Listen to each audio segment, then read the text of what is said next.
ప్రార్థన చేసుకుందాం. పరిశుద్ధుడైన తండ్రి, ప్రేమగల దేవా, నీకు వందనాలు, స్తుతులు, స్తోత్రాలు చెల్లిస్తా ఉన్నాం ప్రభువా. ఈ ఉదయకాల సమయంలో నీ సన్నిధిలో మేము ఉన్నాము. మీరు మాతో మాట్లాడే సమయం దయచేసి మీరు మాతో మాట్లాడండి. నీ యొక్క అమూల్యమైనటువంటి జీవవాక్కును మాకు అనుగ్రహించండి. మమ్ములను జీవింపచేయమని యేసు నామములో వేడి ప్రార్థన చేస్తున్నాం తండ్రి, ఆమెన్.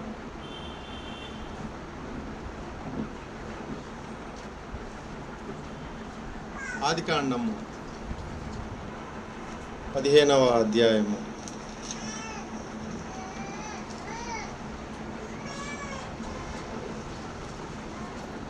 1వ వచనం నుంచి చదువుకుందాం.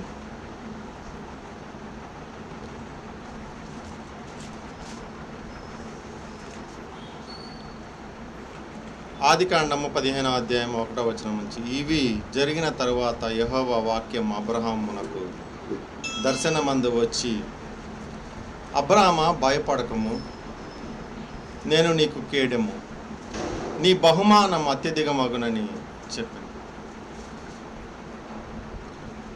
దేవుడు అబ్రహాముతో మాట్లాడుతూ ఉన్నాడు. దేవుడు ఎంతో గొప్పవాడైనప్పటికీ కూడాను ఆయన మనతో మాట్లాడి మనల్ని నడిపిస్తాడు. ఆయన మనకు సహాయం చేయడానికి ఎప్పుడూ కూడా ముందుంటాడు. కాబట్టి అబ్రహాముతో ఈ విధంగా మాట్లాడుతూ ఉన్నాడు దేవుడు. ఏమనంటే, అబ్రహామా, భయపడకము. అబ్రహాము భయపడతా ఉన్నాడు. ఎందుకు? కనాను దేశం వచ్చి చాలా సంవత్సరాలు గడిచిపోయినది. దగ్గరగా సుమారుగా 10 సంవత్సరాలకు పైగా గడిచిపోయినది. కనాను దేశం వచ్చిన తర్వాత ఒకసారి కరువును చూశాడు, ఒకసారి యుద్ధంలో పాల్గొవాల్సినటువంటి పరిస్థితి ఏర్పడినది. అయితే దేశము కాని దేశములో ఉన్నాడు, తన వారు ఎవరూ లేరు, భయపడతా ఉన్నాడు. అప్పుడు దేవుడు ప్రత్యక్షమై ఏమంటా ఉన్నాడంటే, అబ్రహామా, భయపడకము. ఎందుకు భయపడద్దా అంటా ఉన్నాడంటే, నేను నీ కేడెము, నేనే నీ కేడెము. కేడెం అంటే షీల్డ్ అంటాము, అది మనకి రక్షణ కవచము అనొచ్చు. కేడెం అంటే రక్షణ కవచము. నీకు రక్షణ కవచం అనేది ఏదీ లేదు, అయితే నేనే ఉంటాను నీకు రక్షణ కవచంగా. దేవుడే మన రక్షణ కవచంగా ఉంటే ఎంత బాగుంటుందండి. ఏదైనా కానీ వస్తువు కానీ మనుషులు కానీ మనకు రక్షణగా కవచంగా ఉన్నట్లయితే మన చుట్టూ కేడెం, మీకు తెలిసి యుద్ధంలో పాల్గొన్నప్పుడు కేడెం ఉంటుంది, ఖడ్గము, కేడెము ఉంటుంది. కేడెమేమో ఖడ్గము యొక్క ఆ యొక్క దాడి నుంచి తప్పించుకోవడానికి షీల్డ్ అంటారు దాన్ని.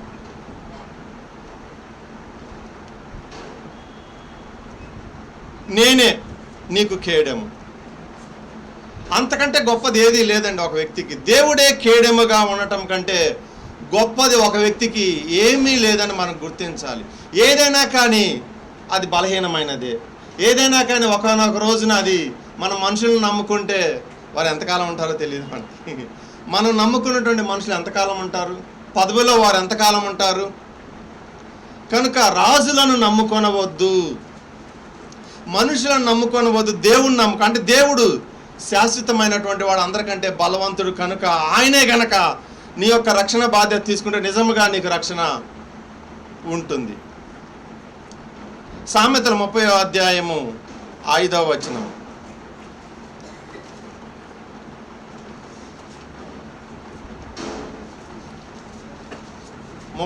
అధ్యాయం 5వ వచనము నేను చదువుతాను, చదవండి. దేవుని మాటలన్నీ పుటము పెట్టబడినవే, ఆయనను ఆశ్రయించు వారికి ఆయన కేడము. చాలండి. ఆయనను ఆశ్రయించు వారికి ఆయన కేడముగా ఉంటాడండి. మనం కనుక దేవుణ్ణి ఆశ్రయిస్తే చాలు, దేవుడు మనకి కేడెముగా లేదంటే ఆశ్రయ దుర్గముగా ఉంటాడు. మన చుట్టూ ఆయన దుర్గం అంటే కోట, మన చుట్టూ ఆయన కోటగా ఉంటాడు. మనల్ని ఏది కూడా భయపెట్టలేదు. మనము దేని వల్ల కూడాను భయపెట్టబడము, ఆయన మనకు కేడెముగా ఉన్నట్లయితే. చీకట్లో సంచరించు తెగులనకైనను, మధ్యాహ్నమందు పాడు చేయు రోగమునకైనను నీవు భయపడకుందు. ఎందుకంటే నీవే నాకు ఆశ్రయము, నా కోట, నేను నమ్ముకున్న దేవుడు. మనము దేవుణ్ణి కనుక ఆశ్రయించినట్లయితే ఆయన మనకు ఏ విధంగా ఉంటాడంటే కేడెముగా ఉంటాడు. ఈ దినము దేవుడు నీకు కేడెముగా ఉన్నాడా? అయితే ఏ యొక్క తెగులు నీ గుడారాన్ని సమీపించదు, ఏ రోగము కూడా నీ దరి చేరదు, అర్ధాంతరంగా ప్రాణం పోవటం అనేది జరగదు, దినముల మధ్యలో ప్రాణం పోవటం జరగదు. అలాగా అనేక మందికి జరుగుతూ ఉంటుంది. ఇంటి నుండి బయలుదేరతాడు, ఎక్కడికో ప్రయాణమై వెళ్తూ ఉంటాడు, అయితే మధ్యలో ప్రమాదం జరుగుతుంది, ప్రమాదంలో ప్రాణాన్ని కోల్పోతారు. ఎంతమంది కోల్పోతున్నారండి ప్రమాదంలో ప్రాణాన్ని? కొన్ని లక్షల మంది ప్రతిదినము కూడా ప్రమాదంలో ప్రాణాన్ని కోల్పోతూ ఉన్నారు. వారు కావాలని కాదు, చనిపోవాలని ఉండదు, వాళ్ళు ప్రమాదవశాత్తు లక్షల మంది ప్రపంచవ్యాప్తంగా మరణిస్తూ ఉన్నారు. అటువంటిది మనకు జరగదు. మనల్ని కాపాడేవాడు మన ప్రభువే. మనం ఒంటరిగా ఎక్కడికో వెళ్తాం, అయితే మనకి తోడు ఎవరు ఉండరు, మనల్ని కాపాడతాడు మన ఒంటరి సమయంలో. చూడండి, కొన్ని ప్రమాదాల నుంచి నీ యొక్క నిలవైనటువంటి వారు కానీ బంధువులు కానీ నిన్ను కాపాడవచ్చేమో, కానీ చిన్న చిన్న వాటిలో కొన్ని ప్రమాదాల నుంచి నిజంగా దేవుడు తప్ప ఎవరో కాపాడలేరండి. దేవుడు తప్ప కాపాడలేనివి ఎన్నో ఉంటాయి మన జీవితంలో. వాటన్నిటి నుంచి దేవుడు మనల్ని తప్పిస్తాడు, కాపాడతాడు, సంరక్షిస్తాడు. అయితే ఎప్పుడు దేవుణ్ణి కేడెముగా ఉంటాడు? నువ్వు కనుక ఆయనను ఆశ్రయిస్తే. మనం ఎన్నో వాటిని ఆశ్రయిస్తూ ఉంటామండి. వైద్యులను ఆశ్రయిస్తాము, గొప్పవారిని ఆశ్రయిస్తాము, ధనవంతులను ఆశ్రయిస్తాము, పలుకుబడి కలిగినటువంటి వారిని ఆశ్రయిస్తాము. మొట్టమొదటిగా బాగా డబ్బు, పలుకుబడి, అధికారము, పదవి ఉంటే మనం బాగా దగ్గర అవుతాం కదా, వాళ్ళకి బాగా దగ్గర అవుతూ ఉంటాం, వాళ్ళతో ఎక్కువ మాట్లాడాలని చూస్తూ ఉంటాం, వారి దగ్గర మన్నను పొందుకోవాలని మనమే ప్రయాసపడతా ఉంటాం, నమ్మకత్వాన్ని ప్రదర్శిస్తూ ఉంటాము, వారికి బహుమతులు ఇస్తూ ఉంటాం. ఎందుకంటే ఇవన్నీ వారి యొక్క మన్ననలను పొందుకోవాలని, వారి యొక్క ఆశ్రయము నీడ కింద ఉండాలని, పలానా వారి పేరు చెబితే ఎవరైతే అందరూ భయపడతారని, పలానా వారి దగ్గర నేను పని చేస్తానని చెప్పుకొని అందరినీ భయపెట్టాలని. అది ఎంతకాలం? ఈ లోకంలో గొప్పవారైనటువంటి వారి దగ్గరికి మనము చాలా తరచుగా వెళ్ళి ఆ విధంగా చేస్తూ ఉంటాము, వారిని ఆశ్రయిస్తూ ఉంటాము. అయితే ఆ విధంగా ఆశ్రయించడం వలన కలిగేటువంటి ఫలితము తాత్కాలికమైనటువంటి ఫలితం ఉంటుంది, లేకపోతే ఎవరు ఎందుకు ఆశ్రయిస్తారు? అయితే దేవుడే కనుక నీ ఆశ్రయదుర్గమైనప్పుడు అది శాశ్వతంగా ఉంటుంది. నిన్ను ముట్టినటువంటి వాడు నా కనుగుడ్డును ముట్టినటువంటి వాడు అని దేవుడు చెప్పాడు. కనుక మనము ఆయన కేడెముగా ఎలా చేసుకోవాలి? అబ్రహాం చేసుకున్నట్లుగా అంటే మనం ఆయన ఏం చేయాలి? మొట్టమొదటిగా అబ్రహాము దేవుణ్ణి ఆశ్రయించాడు, ఆయన్ని పూర్తిగా నమ్మి ఆయన వెంట నడుస్తూ ఉన్నాడు, ఆయన ఆశ్రయదుర్గంగా చేసుకున్నాడు. కనుక మనము దేవుణ్ణి ఆశ్రయదుర్గంగా చేసుకోవాలి. నువ్వు దేవుణ్ణి పిలిస్తే ఆయన పలికేటట్లుగా ఉండాలి. ఆశ్రయదుర్గముగా దేవుడు నీకున్నాడా? నువ్వు దేవుణ్ణి ఆశ్రయించావా? అయితే ఆయన నీకు కోట, నీ కొండ, నీ సహాయకుడు, నీ కేడెము ఆయనే. దేవుడు మనకి ఇలా చెప్పాలని నీతో నాతో, నేనే నీ కేడెము అని చెప్పాలి దేవుడు. నిజంగా అటువంటి జీవితాన్ని మనం దేవుని ఎదుట జీవించాలండి. దేవుడే మనల్ని కాపాడేటువంటి ఆ పూచీకత్తు తీసుకోవాలి. నీ జీవితంలో తీసుకోవాలని అనిపించిందా? కొంతమందిని దేవుడు కాపాడాలని అనిపించదు దేవుడికి, ఎందుకంటే వాళ్ళ చెడ్డ జీవితము, దుర్మార్గత జీవితాన్ని బట్టి దేవుడే వారికి శత్రువు అవుతాడు. ఆయన వారికి శత్రువు అవుతాడు, కనుక వారిని దేవుడు కాపాడ్డం. నీకు దేవుడు మిత్రుడా శత్రువా? దేవుడే కనుక నీకు శత్రువు అయితే భూమి మీద ఉన్నటువంటి జనమందరూ కూడా నీకు మిత్రులైనా, నీకు స్నేహితులైనా నీకేం ప్రయోజనం లేదు. భూమి మీద ఉన్నటువంటి మనుషులందరూ కూడా నీకు శత్రువులయ్యి, నరకంలో ఉన్నటువంటి ఆ శక్తులన్నీ కూడా నీకు శత్రువులు అయినప్పటికీ కూడా దేవుడు నీకు మిత్రుడైతే నీ మీద ఏగా వాలాలన్నా కానీ ఆయన అనుమతి ఇవ్వాల్సిందే. తెలుసా నీకు సంగతి? కనుక మనం ఏం చేయాలంటే ఆయన ఎదుట మనం నిందారహితులుగా ఉండాలి. దేవుడికి అనిపించాలి, ఇతను నేను కాపాడాలి, ఇతను నా బిడ్డ కాపాడాలి. అందుకని మనం దేవుణ్ణి మిత్రుడిగా చేసుకుందాము, ఆయనని స్నేహితుడిగా చేసుకుందాము. స్నేహితులు అంటే ఎలాగండి? లైక్ మైండెడ్ పీపుల్ అనేవాళ్ళు స్నేహం చేస్తారు, సహవాసం చేస్తారు, ఇద్దరు మనసులు ఏకీభవించాలి, వారి యొక్క అభిప్రాయాలు కలవాలి, వారు నడిచేటువంటి మార్గాలు ఒకటవ్వాలి, ఏకాభిప్రాయం రావాలి అన్ని విషయాల్లో. ఇప్పుడు మన విషయాల్లో దేవుడు ఏకీభవించడు, కానీ దేవుడి విషయాల్లో మనం ఏకీభవించవచ్చు. మన మార్గంలోకి ఆయన తీసుకొని రాలేము, కానీ ఆయన మార్గంలోకి మనం వెళ్ళవచ్చు. కనుక మనం ఆయన మార్గంలోకి వెళ్తే మనము ఆయనతో ఏకీభవించినటువంటి వారముగా ఉంటాం, కనుక సహవాసం చేయగలుగుతాము, దేవునితో సహవాసం. నీ బహుమానము అత్యధికమగునని చెప్పాను. దేవుడు అంతేకాకుండా నీకు అత్యధికమైనటువంటి బహుమానం ఇస్తాను. అంత మునుపు ఎవరో కూడా పొందుకోననే బహుమానం, గొప్పదైనటువంటి బహుమానం అండి. అత్యధికమగును, నీ బహుమానం అత్యధికమగును. చూడండి, ఆ బహుమానం ఎవరు, ఏమిటి? దేవుడిచ్చే బహుమానం చాలా గొప్పగా ఉంటుంది తెలుసా. వారి స్థాయిని బట్టి బహుమానం యొక్క స్థాయి ఆధారపడి ఉంటుంది. ఒక పేదవాడు తన దగ్గర ఉన్నటువంటి కొద్ది డబ్బులతో చిన్న బహుమానం తెస్తాడు, అయితే ధనవంతుడు పెద్దది తెస్తాడు. ఇంకా రాజు అయితే బహుమతి ఇచ్చేటప్పుడు తన స్థాయిలో ఉంటుంది. దేవుడే బహుమతి ఇవ్వాలనుకుంటే నీకు అది చాలా ఉన్నతంగా ఉంటుంది, గొప్పగా ఉంటుంది. అబ్రహాంతో అదే చెప్తా ఉన్నాడు, అబ్రహాము నీ బహుమానం అత్యధికమగును, నేనే ఇస్తా, ఆ బహుమానం నేనే ఇస్తా అని దేవుడు చెప్తా ఉన్నాడు అబ్రహాముకి. ఆ బహుమానం ఏమిటంటే అబ్రహాము ద్వారా, వంశముల ద్వారా యేసుక్రీస్తు వారు భూమి మీద జన్మించటం. నీ ద్వారా భూలోకంలో ఉన్నటువంటి సమస్త వంశములు ఆశీర్వదించబడును. ఎంత గొప్ప బహుమానం అండి అది. అబ్రహాము ద్వారా భూలోకంలో ఉన్నటువంటి సమస్త వంశములు ఆశీర్వదించబడును అని చెప్పాడు దేవుడు. మన ద్వారా ఎంతమంది ఆశీర్వదించబడతా ఉన్నారు? మన వలన నేను ఎంతమందికి ఉపయోగకరంగా ఉన్నాను, ఎంతమందికి మేలుకరంగా ఉన్నాను, నేను ఎంతమంది నా వలన ప్రయోజకత్వాన్ని పొందుతా ఉన్నారు. ఎప్పుడు కూడా మన స్వార్థమే కదా. నేను నా కుటుంబము ఎంతున్నా కానీ బిగబట్టడమే. చూడండి, ఎప్పుడు మన ఇతరులకు ఆశీర్వాదకరంగా ఉండాలి. ఏ విధంగా ఉండగలనండి నేను? మన దగ్గర ఉన్నవి ఇతరులకు సహాయం చేయవచ్చు, మనం ఇతరుల గురించి ప్రార్థన చేయవచ్చు, వారికి మేలు జరగాలని, వారికి స్వస్థత జరగాలని, వారికి మంచి జరగాలని, లోకంలో వారు రక్షణ మార్గంలో నడవాలని ఈ విధంగా ప్రార్థన చేయవచ్చు.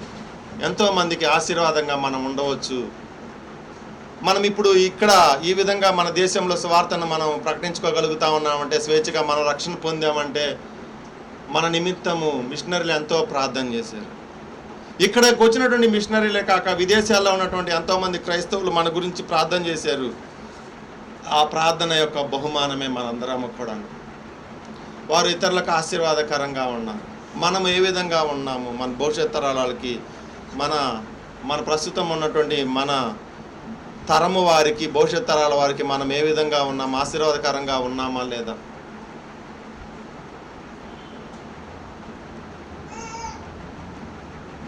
నీ బహుమానం అత్యధికమగును.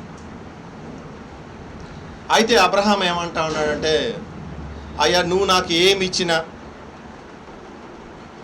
ఏమిచ్చినా కానీ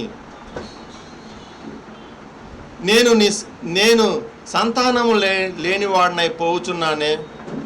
దమస్కు ఎలియాజరే నా ఇంటికి ఆస్తికర్త అగును కదా. మరియు అబ్రహాం, ఇదిగో నీవు నాకు సంతానం ఇయ్యలేదు కనుక నా పరివారములో ఒకడు నాకు వారసుడగునని చెప్పగా, అబ్రహాముకి ఎంత ఆస్తి ఉంటే ఏం ఉపయోగం? దేవుడు భూలోకం అంతా ఇచ్చేసాడు అబ్రహాం. నీదే అబ్రహాం అంటే ఏమైనా ఉపయోగం ఉంటుందా? ఎందుకు? పిల్లలు లేరు.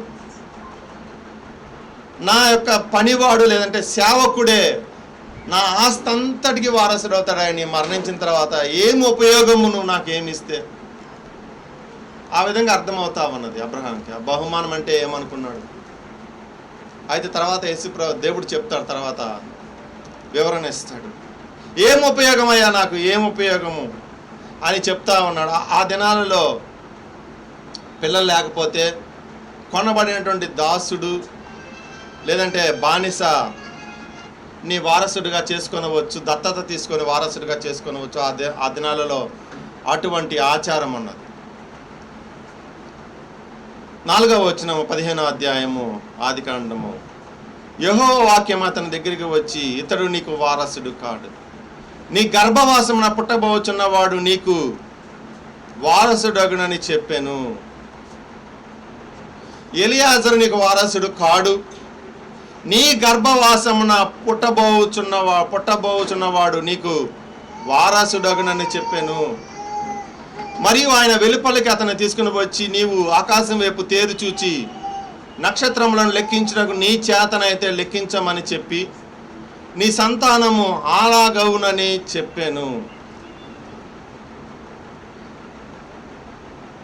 దేవుడు అబ్రహాముని వెలుపలకు తీసుకొని వస్తా ఉన్నాడు.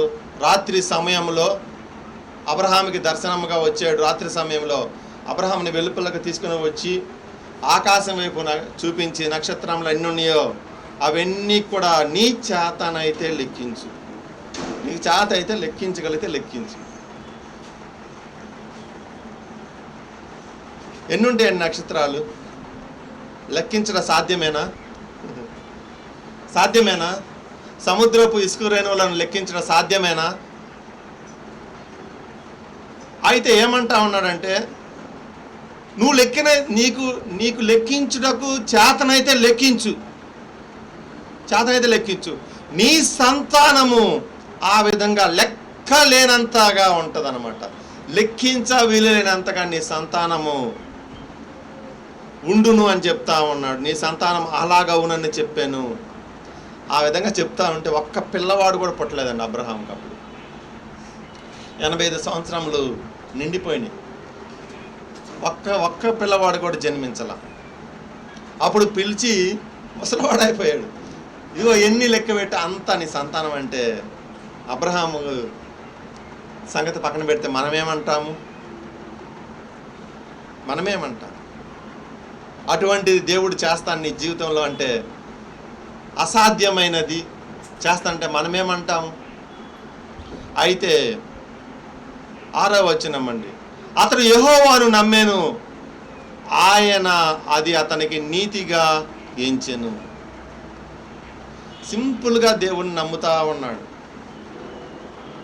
అతడు యెహోవాను నమ్మాను అంటే దేవుడు ఏదైతే చెప్పాడో అలాగున నా జీవితంలో జరుగుతుంది, నా సంతానం అంతగా వృద్ధి చెందుతుంది, లెక్కించలేనంతగా నా సంతానం ఉంటుందని దేవుడు చెప్పినటువంటి మాటను సంపూర్ణంగా నమ్ముతా ఉన్నాడు అబ్రహాము. మనము దేవుణ్ణి ఆ విధంగా నమ్మాలండి. చిన్న పిల్లలు కనుక, చాలా చిన్న పిల్లల తల్లిదండ్రులు నమ్ముతారు తెలుసా? ఎంతగా నమ్ముతారంటే, వారిని సంహరించడానికి మనం తీసుకుని వెళ్తున్నా కానీ మన అంటే వస్తారు. గొర్రె కషాయాన్ని నమ్మిద్దని ఒక సామెత. చిన్నపిల్లలు మనల్ని విడిచిపెట్టి ఉండరు, మనల్నే ఉంటారు. ఎవరైనా కానీ మీ నాన్న మీ అమ్మగారు నిన్ను అమ్మేస్తారు, సంహరిస్తారు, చంపేస్తారు అన్నా కానీ వదిలిపెట్టరు, నమ్మి ఉంటారనమాట. లేదు అలా చేయరాది నమ్మకత్వం. చిన్న పిల్లల తల్లిదండ్రులు ఎంతగానో వారు ఏది చెప్తే అది నమ్ముతారు. ఏదైనా చెప్పనియండి అది నమ్మేస్తారు వాళ్ళు. చిన్నపిల్లల్ని అందుకే సులభంగా మోసం చేయవచ్చు, అంటే ఏదైనా నమ్మేస్తారు. అలాగన దేవుడు చెప్పింది నమ్ముతా ఉన్నాడండి. అది అసాధ్యమైనదే అన్నట్టుగా కనపడినప్పటికీ కూడా చెప్పింది దేవుడు, దేవుడు చెప్పినవి అన్నీ కూడా సత్యాలు. దేవుడు చెప్పింది మనం నమ్మాలి. లోకంలో పేపర్లో చూసి, టీవీలో చూసి అన్నీ కూడా నమ్ముతూ ఉంటాము. మనకు తెలియనివి కూడా మనం నిజమని నమ్ముతూ ఉంటాము. కానీ దేవుడు చెప్పినటువంటి వాటి విషయాల్లో మనం ఎంతవరకు నమ్ముతా ఉన్నాము?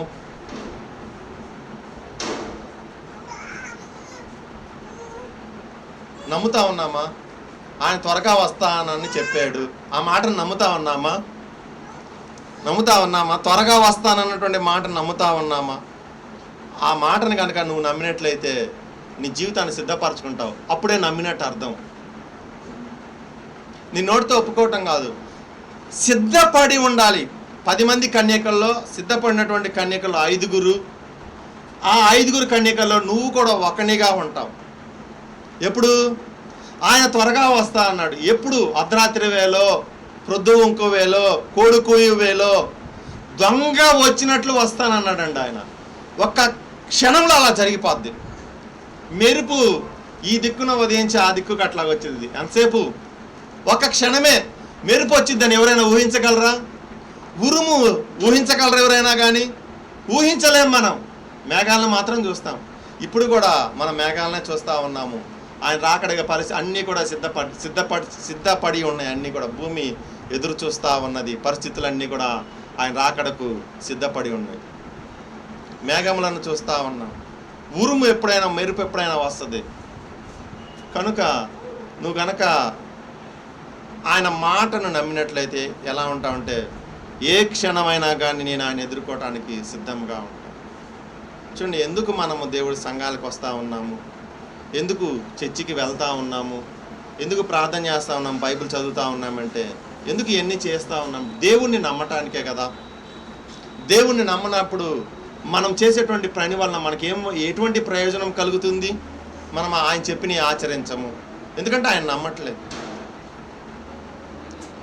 ఆయన త్వరగా వస్తా ఉన్నాడు అని నమ్మితే నీ జీవితాన్ని నువ్వు సిద్ధం చేసుకుంటావు.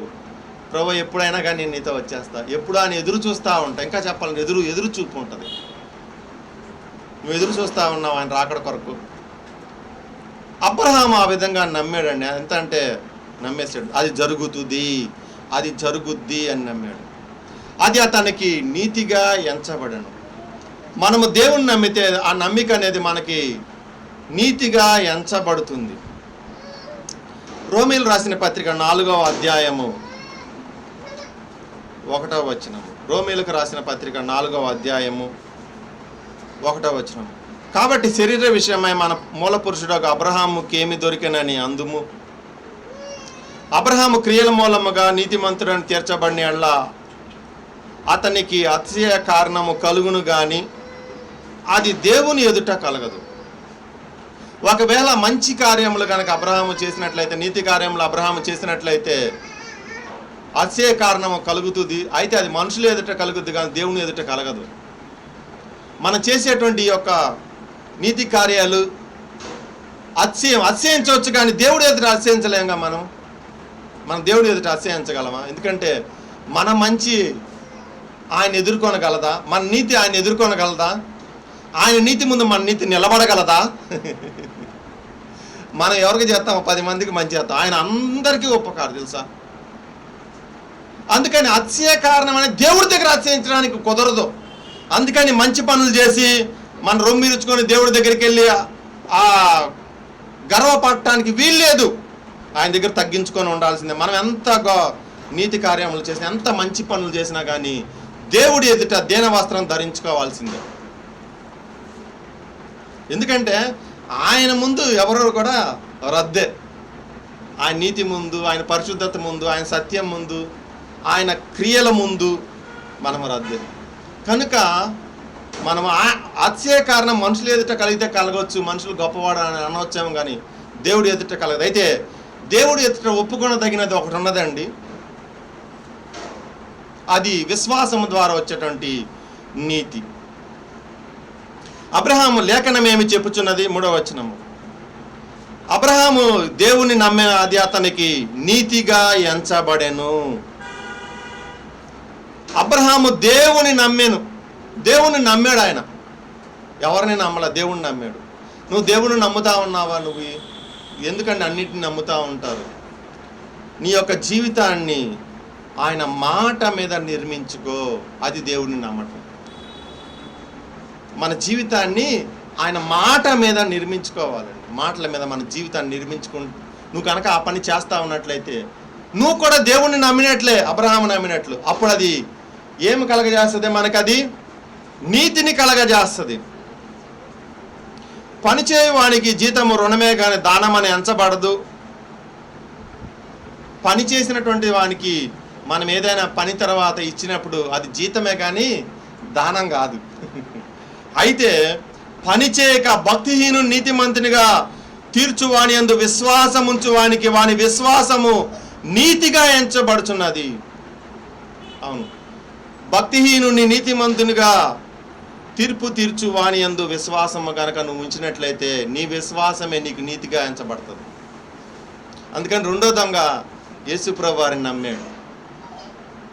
ఇతడు భక్తిహీనుడు నీతిమంతునిగా తీర్పు తీర్చగలడు అని నమ్మాడు కనుక ఆ విధంగా పలుకుతా ఉన్నాడు, నువ్వు నీ యొక్క రాజ్యంలో నన్ను కూడా జ్ఞాపకం చేసుకో. అది అతనికి నీతిగా ఎంచబడినది. తర్వాత అప్పుడు అన్నాడు, నీవు నాతో కూడా పరదేశంలో ఉంటావు, నెల్లేటువంటి ప్రదేశంలో నేడే ఉంటావు. చూడండి ఎంత గొప్ప నీతి అండి అది. రెండవ దాన్ని అర్థం చేసుకోవాలి, దేవుడి ప్రేమను అర్థం చేసుకోవాలంటే ఏమన్నా చేశాడు ఆయన మంచి పనులు? దేవుని యందు విశ్వాసం ఉంచాడు, అదే నీతిగా ఎంచబడింది. ఎంత నీతి అంటే పరలోకంలో దేవుని యొక్క సింహాసనము, పరలోకంలో దేవదూతల మధ్య నివసించే అంతట నీతి, దేవదూతలకి ఉన్నటువంటి నీతి అతనికి ఇవ్వబడింది. మనము దేవుణ్ణి నమ్మాలండి, దేవుణ్ణి నమ్మాలి. నమ్మినప్పుడు అది మనకి నీతిగా ఎంచబడుతుంది, మనము పరలోకానికి వెళ్తాము.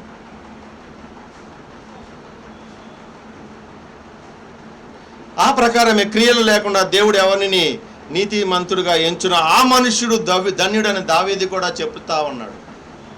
క్రియలు లేకుండా మనం నీతిమంతులుగా తీర్చబడతాము. అయితే క్రియల వల్ల కలిగేటువంటి ఫలమేమి లేదా? మరి మంచి చేయమంటా ఉన్నారుగా ప్రతి వారం మీరు. మంచి చేయండి, పవిత్రమైనటువంటి జీవితం, పరిశుద్ధమైన జీవితము, నీతిగా బ్రతకండి. ఒకసారి నీతి ఇవ్వబడిన తర్వాత ఆ నీతిలో కొనసాగాలి మనం.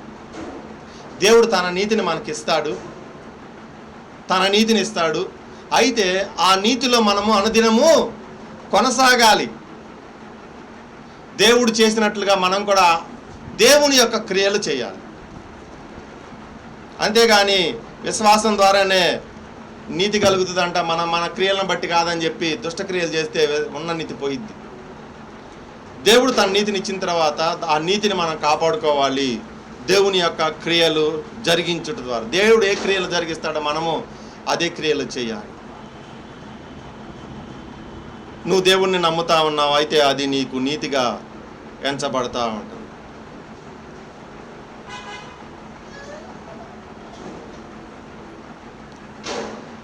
ఏడవ వచనం, ఆదికాండం 15వ అధ్యాయం 7వ వచనం. నీవు ఈ దేశంలో స్వతంత్రించుకున్నట్లు దాన్ని నీకు ఇచ్చుటకు కల్దీయుల ఊరను పట్టణంలో నుండి నిన్ను యువతలకి తీసుకుని వచ్చిన యెహోవాను నేనే అని చెప్పినప్పుడు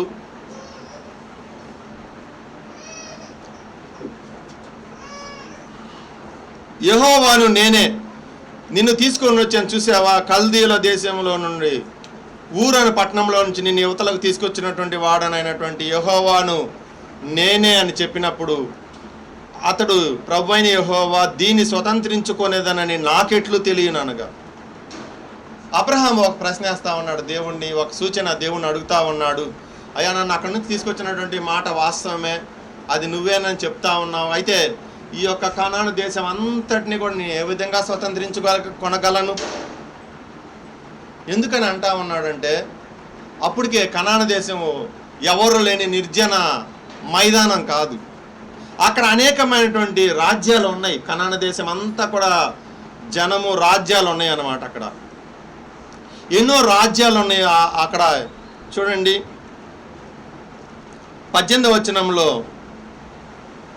19వ వచనంలో కేవీయులను, కనిజ్జీయులను, కద్మోనీయులను, హిత్తీయులను, పెరిజ్జీయులను, రెఫాయియులను, అమోరీయులను, కనానీయులను, గిర్గాషీయులను, యెబూషీయులను నీ సంతానము నాకు ఇచ్చేదనని కిచ్చియునని అబ్రహాముతోని. ఈ యొక్క దేశాలన్నీ, జాతులన్నీ కూడా ఉన్నాయి అక్కడ కనాను దేశంలో. అయితే ఇది నాకు ఎలా ఇస్తావు అయ్యా నువ్వు, ఇది నేను ఎలాగ స్వతంత్రించుకోనగలనని దేవుడిని అడుగుతా ఉన్నాడు. ఏ విధంగా అంటే దేవుడు అప్పుడు ఏం చేస్తా ఉన్నాడంటే అబ్రహాముతో ఒక నిబంధన చేస్తా ఉన్నాడు. ఆ నిబంధన అనేది ఏ విధంగా చూద్దాము. దేవుడు మనతో నిబంధన చేస్తాడో 8వ వచనము, అతడు ప్రభువైన యెహోవా నేను దీన్ని స్వతంత్రించుకునేదనని నాకెట్లు తెలియననగా ఆయన 3 ఏండ్ల పెయ్యను, 3 ఏండ్ల మేకను, 3 ఏండ్ల పొట్టేలను, ఒక తెల్ల గువ్వను, ఒక పావురపు పిల్లను నా యొద్దకు తెమ్మని అతనితో చెప్పాను. అతడు అవన్నీ తీసుకుని వాటిని నడుమకు ఖండించి దేని ఖండమును దాని ఖండమునకు ఎదురుగా ఉంచెను. కొన్ని తీసుకొని రమ్మని చెప్పాడు దేవుడు. వాటిని తీసుకొని వస్తా ఉన్నాడు. ఏమిటంటే 3 ఏండ్ల మేక, 3 ఏండ్ల పొటేలు, 3 ఏండ్ల పెయ్యి, ఒక తెల్ల గువ్వ, ఒక పావురూప పిల్ల. అయితే ఏం చేశాడు వీటిని ఆయన? ఈ మేకను, పొటేలను, పెయ్యిని ఏం చేశాడంటే నడిమికి, అంటే నడుముకి సగానికి వధించి కత్తితో 2 భాగాలు చేసి దేని భాగాన్ని దానికి ఎదురుగా ఉంచి మధ్య కొంచెం ఖాళీ వదిలిపెట్టాడు. నడవటానికి కొంచెం ఖాళీ వదిలిపెట్టి, 1 అడుగు 2 అడుగులు ఎంతో తెలియదు, నడిమికి వధించి అట్ట దూరపరుస్తూ ఉన్నాడు. 2 భాగాల్ని దూరపరుస్తూ ఉన్నాడు. దేని ఖండమునకు ఎదురుగా దాని ఖండంనే ఉంచుతా ఉన్నాడు. అలాగా 3టిని కూడా వధించాడు, మధ్యలో ఖాళీ ఉంచాడు. ఎందుకంటే ఆ విధంగా చేస్తా ఉన్నాడంటే 3టిని ఖండించి దేని ఖండమునకు ఎదురుగా దాన్ని ఉంచాడు. అయితే పావురూపు పిల్లను, గువ్వను, తెల్ల గువ్వను అయితే ఖండించలేదు. దేనికి ఎదురుగా దానికి ఉంచి చూస్తూ ఉన్నాడు అనమాట. దేవుని కోసం ఎదురు చూస్తూ ఉన్నాడు.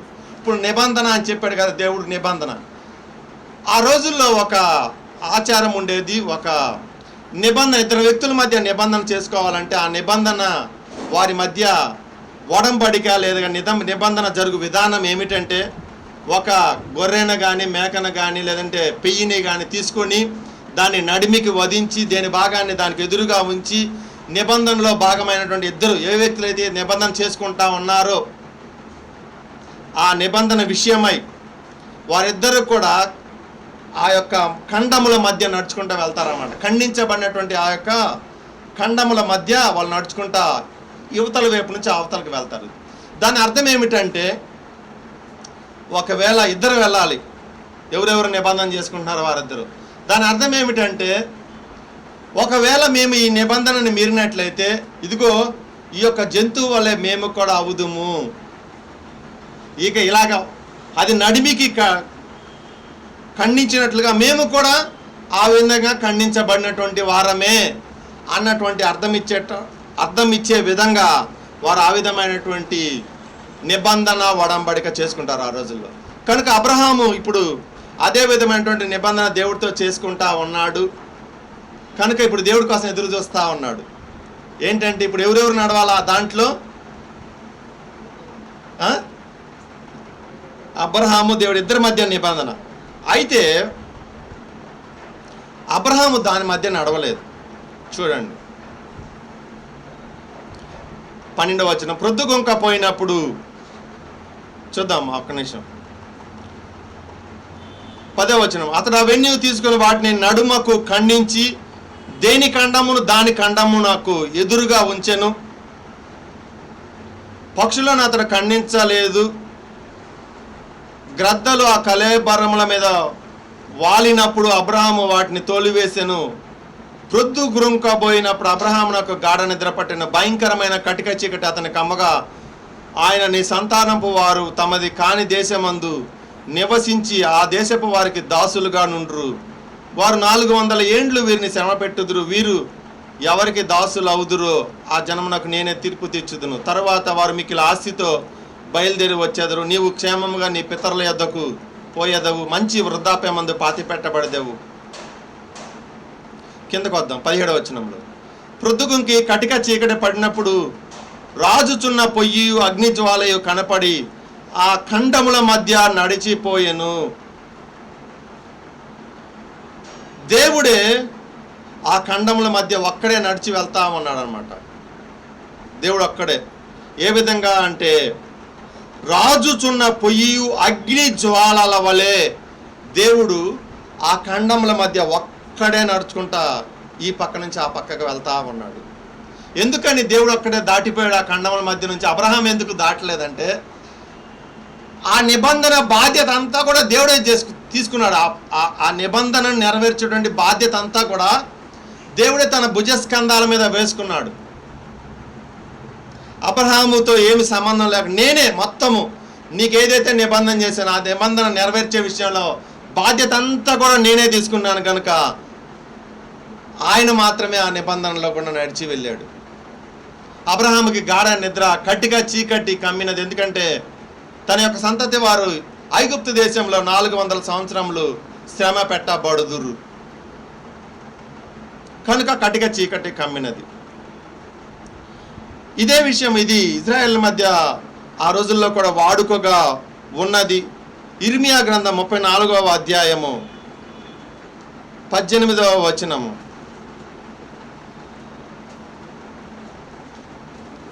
ఇర్మియా గ్రంథం 34వ అధ్యాయం 18వ వచనం. మరియు నా సన్నిధిని తాము చేసిన నిబంధన మాటలు నెరవేర్చక దానిని అతిక్రమించు వారిని తాము 2 భాగములుగా కోసి వాటి మధ్య నడిచిన దూడతో సమానులుగా చేయుచున్నాను. వారు కూడా దేవుడితో నిబంధన చేసినప్పుడు వారు కూడా అదే చేశారు. 2 భాగములుగా చేసినటువంటి దూడ మధ్య నడిచారు వాళ్ళు. అనగా యోధా అధిపతులను, యెరూషలేము అధిపతులను, రాజపరివారంలోని వారిని, యాజకులను, దేశ జనులందరినీ ఆ దూడ యొక్క 2 భాగముల మధ్య నడచిన వారినందరినీ ఆ దూడతో సమానులుగా చేయుచున్నాను. దేవునితో ఈ విధమైనటువంటి నిబంధన చేశారు వారు.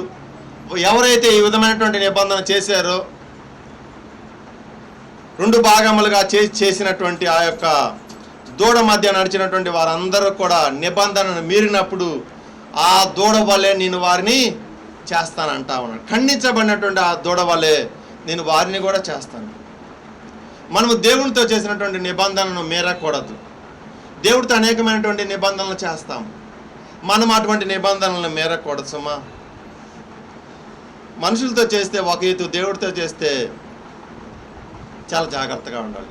మనం ఏదైతే ఒప్పందం చేసుకున్నామో, ఒడంబడిక చేసుకున్నామో దాన్ని నిజంగా నిశ్చయంగా మనం నెరవేర్చాలి. జాగ్రత్తగా. అందుకని ఆయన సన్నిధిలో మనము చాలా జాగ్రత్తగా మన మాటలను పలుకోవలెను. మనం ఏదో మాట్లాడానండి అనకూడదు. ఎందుకంటే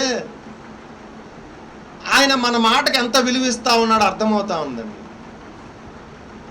అంటే ఆయన నమ్మేస్తున్నాడు. మనం ఏం చెప్తే దాన్ని నమ్మేస్తున్నాడు దేవుడు.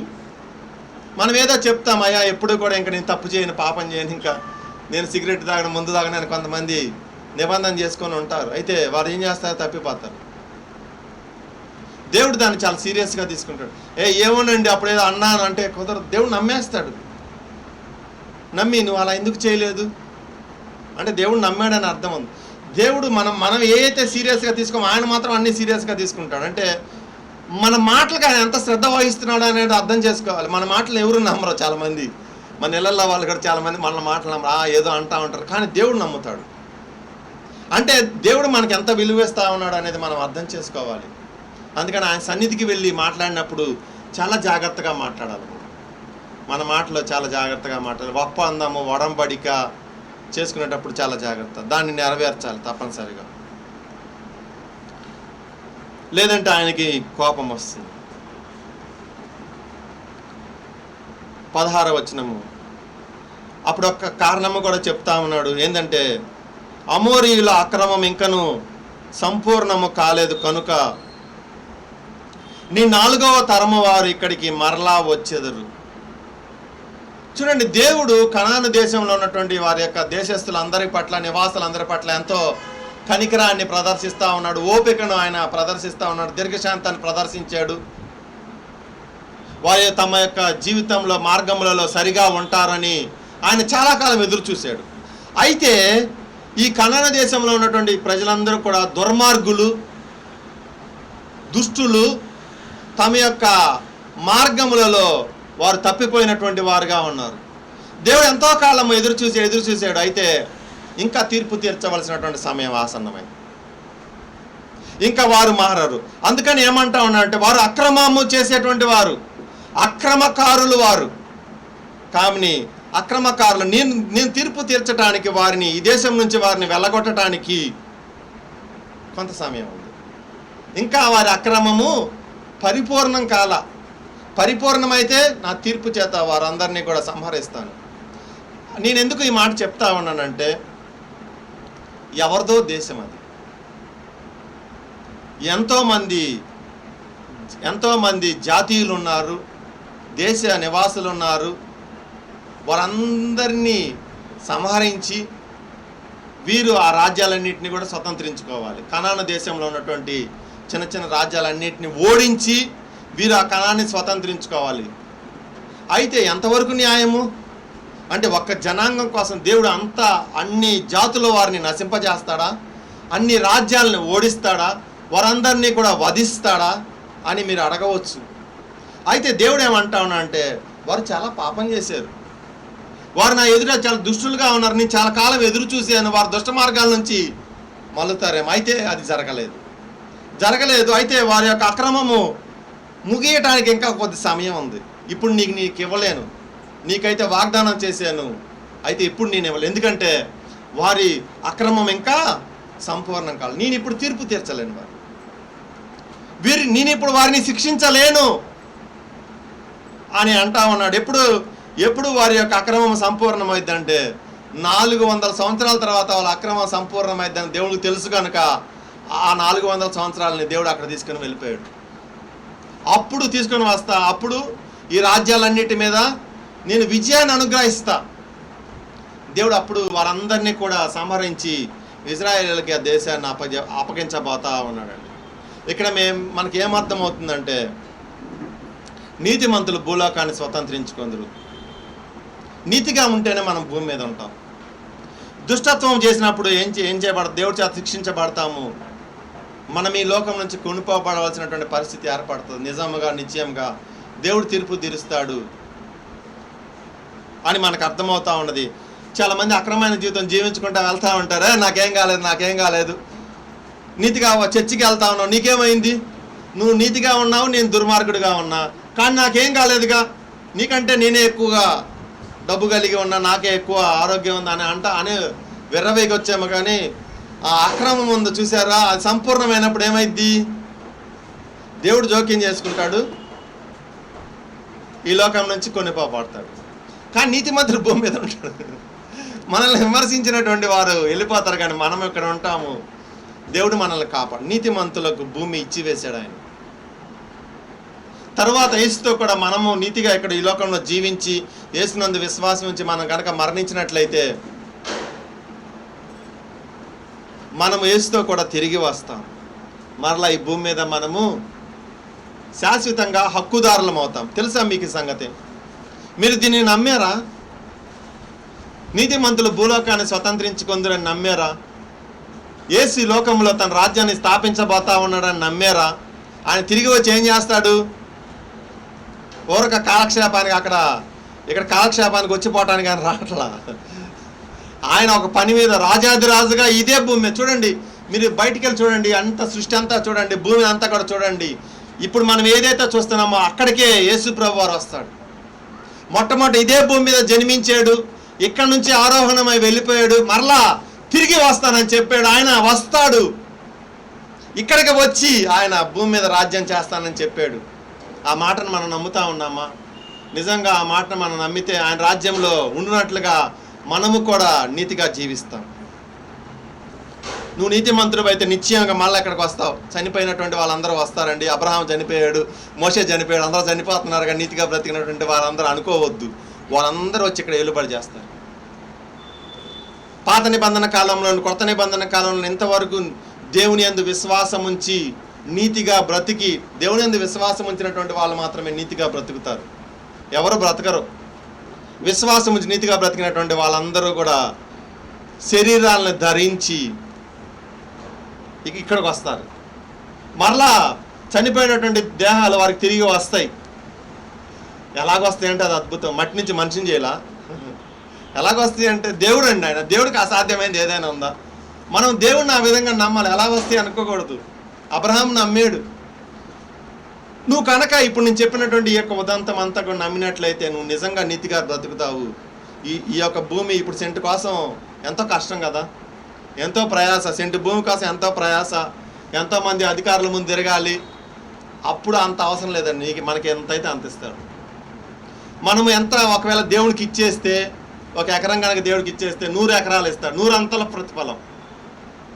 మన యొక్క ఆ డబ్బును ఆయనకి ఇచ్చేస్తే దేవుని సేవకు కానీ ఆయనకి కానీ ఇచ్చేది మళ్ళీ 100 అంతలు ఇస్తానంటా ఉన్నాడు. పేతురుతో అది చెప్పాడు, ఇండ్లనైనాను భూములనైనాను ఆస్తులనైనాను నా కోసం ఏమి ఇచ్చివేసినా 100 అంతలు ఇహమందు 100 అంతలు ఇస్తానంటా ఉన్నాడు. 100 times అండి. ఎవరిస్తారు? మనము మరణించినటువంటి వారం అండి. మనం ఒకవేళ మరణించినా కానీ మరలా తిరిగి లెగుస్తాము. అదే క్రైస్తవుని యొక్క నిరీక్షణ తెలుసా. కనుక మన మరణానికి భయపడము. ఎందుకంటే ఇక్కడ ఉంటాం, చనిపోయి వెళ్ళినా కానీ తాత్కాలికమే. ఏదో కొంతమంది విదేశాలు వెళ్ళి వస్తారు తెలుసా మీకు.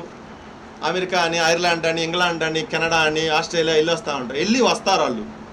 మనం కూడా మరణించి వెళ్ళి పైకి మరలా తిరిగి వస్తాం. అంతే, విదేశాలు వెళ్ళి వచ్చినట్టుగానే ఉంటుంది. తిరిగి ఎక్కడికే వస్తాము. దేవదూతల పరివారంతో ఆయన వస్తానికి రెడీ అయ్యాడు. ఏ క్షణానైనా కానీ ఆయన రావచ్చు. కనుక మీరు ఎక్కువగా దేవుణ్ణి ప్రేమించండి. ఆయన ప్రేమించే వారికి, అనగా ఆయన నామందు విశ్వాసం ఉంచినటువంటి వారికి ఆయన సిద్ధపరిచినవి ఏమో మన కంటికి చూడలేదు, మన మనసులకు హృదయానికి అది గోచరము కాదు. ఒక అద్భుతమైనటువంటి పరిపాలన అండి. దేవుడు భూమిని స్వతంత్రించుకొని పోతా ఉన్నాడు. నీతిమంతులకు అది ఇస్తాడు. నువ్వు ఎలా ఉన్నావు? నీతిగా ఉన్నావా? దుష్టత్వం చేత చాలామంది భూమిని సంపాదించుకోవాలనుకుంటారు, ఆస్తిని సంపాదించుకోవాలనుకుంటారు. అయితే తమ యొక్క దుష్టత్వం చేత, అన్యాయం చేత నిజంగానే సంపాదించుకుంటారు. అప్పుడు నీతిగా బ్రతుకుతున్నటువంటి మన దగ్గర ఏమీ ఉండదు. వారు మనల్ని చూసి నవ్వుతారు, హేళన చేస్తారు. చూసావా నేను అలా సంపాదించాను దుష్టత్వం దుర్మార్గం ద్వారా, అయితే నువ్వు భక్తి అని చెప్పి అన్నీ వదులుకున్నావు, నీ దగ్గర ఏమీ లేదన్నారు. అయితే నిజంగానే సంపాదిస్తాడు కానీ తర్వాత అతడు ఉండడు. ఏదో రోజు కొనిపోబడతాడు కదా, ఉండడు. అయితే మరలా తిరిగి రాడు. ఎందుకంటే నీతిగా లేడు కాబట్టి మళ్ళీ భూమి మీదకి వచ్చి అనుభవించలేడు. కనుక ఇక్కడ నీతే ప్రాముఖ్యమైందండి. నీతిమంతులమైతే తిరిగి వచ్చి భూమిని మనము స్వతంత్రించుకుంటాము. నిజంగా అన్నిటినీ కూడా మనము అప్పుడు స్వేచ్ఛగా అనుభవించవచ్చు. అప్పుడు రోగం ఉండదు, వ్యాధి ఉండదు, బాధ ఉండదు, చింత ఉండదు, నీరసం ఉండదు, నిస్సత్వం ఉండదు, ఆకలి దప్పులు ఉండవు. మనకి దేవుడు మహిమా దేహం ఇస్తాడు. ఇంకా సూర్యరశ్మిలోకి వెళ్తే అమ్మో నల్లబడతానేమో అని క్రీములు రాసుకునే అవసరం ఉండదు. తెలుసా మీకు? సూర్యరశ్మిలోకి వెళ్ళేటప్పుడు మనం క్రీములు రాసుకుంటాము, అంటే కొంతమందిలండి రాసుకుంటాము. అలాంటి బాధ ఉండదు. వర్షంలోకి వెళ్తే జలుబు చేసి దాని దిగులు ఉండదు. మనము మన యొక్క తేజస్సుగా ఉంటామండి. మన ముఖ వర్చస్సు చాలా తేజస్సుగా ఉంటుంది. ఎందుకంటే మనం నీతిగా జీవించి ఆయన కోసం బ్రతికాం కనుక మన ముఖ వర్చస్సు అనేది చాలా తేజో ప్రకాశంగా ఉంటుంది. ఆ అందం అనేది ఆ దినాల్లో ఉన్నటువంటి ఏ మనుషులకి ఉండదు. అంత సౌందర్యవంతులుగా నిత్య యవనస్తులుగా ఉంటాం మనం. ముసలితనం ఉండదు, నాకులో జుట్టు పోయిద్దని బాధ ఉండదు, రంగు పోయిద్దని బాధ ఉండదు. అసలు వాటి గురించి ఆలోచన ఉండదు. కంటి చూపు పోదు, కాలు సత్తువ తగ్గిపోదు. నేను ఇవన్నీ కూడా మేము మంచిగా ప్రోత్సహించడానికి చెప్తా ఉన్నానండి. నేను ఏ దేవుడిని నిరీక్షించానో ఆ దేవుడు నా హృదయంలో ఉంచినటువంటి మాటలు నిజంగా నేను వాటన్నిటిని స్వతంత్రించుకొని పోతా ఉన్నా. కనుక దేవుడు నాకు అవేం అప్పచెప్పాడంటే, నువ్వు ఈ మాటలు వాళ్ళకి కూడా చెప్పు. నమ్మినటువంటి వారు ఈ వీటన్నిటిని స్వతంత్రించుకుంది. నువ్వు నిజంగా పరలోకం వెళ్తావా? ఇప్పుడు ఆయన వస్తే ఆయన ఎదుర్కోగలవా? మరణిస్తే పరలోకానికి వెళ్తావా? భక్తి యొక్క ఉద్దేశం అదే. అల్టిమేట్ ఏంటంటే భక్తి యొక్క ఉద్దేశము చనిపోతే పరలోకానికి వెళ్తామే. అంతేగాని భక్తి చేసినంత వలన రూపాయికి 2 రూపాయలు వస్తాయి, ఎకరానికి 4 ఎకరాలు వచ్చింది, ఒక పిల్లతో పాటు కవలాలు పడతారు, ఉద్యోగానికి ఇంకా పై ఉద్యోగం వచ్చింది, మినిస్టర్ అవ్వచ్చు, రాజులు అవ్వచ్చు. ఇవన్నీ కూడా వాటి మీద కాదండి, వాటి కోసం కాదు. భక్తి యొక్క అల్టిమేట్ రిజల్ట్ ఏంటంటే ఆయన నమ్ముకోవటమే. ఆయన చెప్పినటువంటి మాటల మీద విశ్వాసం ఉంచి మన పేరు ఎప్పుడు కూడా జీవగ్రంథంలో ఉండాలి.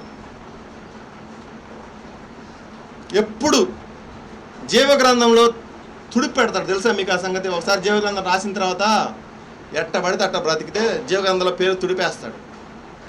నేను నీ పేరు జీవగ్రంథంలోంచి తుడుపు పెట్టక అని అనాలి మన గురించి. అంటే అంతగా దేవుని సన్నిధిలో మనం నిందారహితంగా జీవించాలండి. యథార్థంగా, నీతిగా, నిందారహితంగా, సత్యము చెబుతూ సత్యం మాట్లాడాలి. అసత్యం చెప్పేటప్పుడు దేవుడికి భయపడాలి. అయ్యో అసత్యం పలికిన వెంటనే దేవుడు వచ్చేస్తే భయపడలేదు దేవుడికి. మనకి అన్నిటికీ భయపడతామండి. చూడండి, చిన్న కనిపించని సూక్ష్మజీవికి మనం భయపడతాము, అందుకని మాస్క్ వేసుకుంటాం. ఇప్పుడు మాస్క్ వేసుకోవద్దని కాదు, భయపడే కదా, జాగ్రత్త అనొచ్చు, భయం అనొచ్చు, ఏదైనా అనొచ్చు. అయితే దేవుడికి భయపడలేదు ఏంది? ఆయన సర్వాంతర్యామి, ఆయన సృష్టి కంటే ఉన్నతుడు, ఆయన భయంకరుడు, భీకరుడు, ఆయన గొప్ప సింహాసనం మీద ఉండి ఆసీనుడైన సమస్తమైనటువంటి సృష్టిని సృష్టించినటువంటి వాడు. ఆయనకి మాత్రం వాడు భయపడరండి. కనపడిన సూక్ష్మజీవికి మాత్రం గజగజగజగా వణికిపోతాడు. చాలా ఆశ్చర్యంగా ఉంది కాదు? కనుక మనము దేవుడికి భయపడితే దేనికి భయపడం. That's all. దేవుడికి భయపడకపోతే కనిపించని సూక్ష్మజీవికి కూడా గజగజగా వణకాలన్నమాట. 6 అడుగుల జానడు అని చెప్పినా కానీ అది లెక్క కూడా చేయదు. నేను లెక్క కూడా చేయదు, తెలుసా? అయితే మనము దేవుడు కనుక దేవుడి ఆశ్రయదుర్గం అయితే, అబ్రహాం లాగా దేవుడు నీ కేడమైతే, మనల్ని సమీపించాలంటే దేవుడి దగ్గర పర్మిషన్ తీసుకొని రావాలి. అది పర్మిషన్ లెటర్ పెట్టాలి అక్కడ దేవుడి దగ్గర. అయ్యా మరి పలానా వ్యక్తి దగ్గరికి వెళ్ళాలనుకుంటున్నాను. ఎందుకంటే పర్మిషన్ ఎందుకు అడుగుతుంది? చుట్టూ ఆయన ఉన్నాడు, ఆయన మన కేడెముగా ఉన్నాడు, షీల్డ్గా ఉన్నాడు మన చుట్టూ.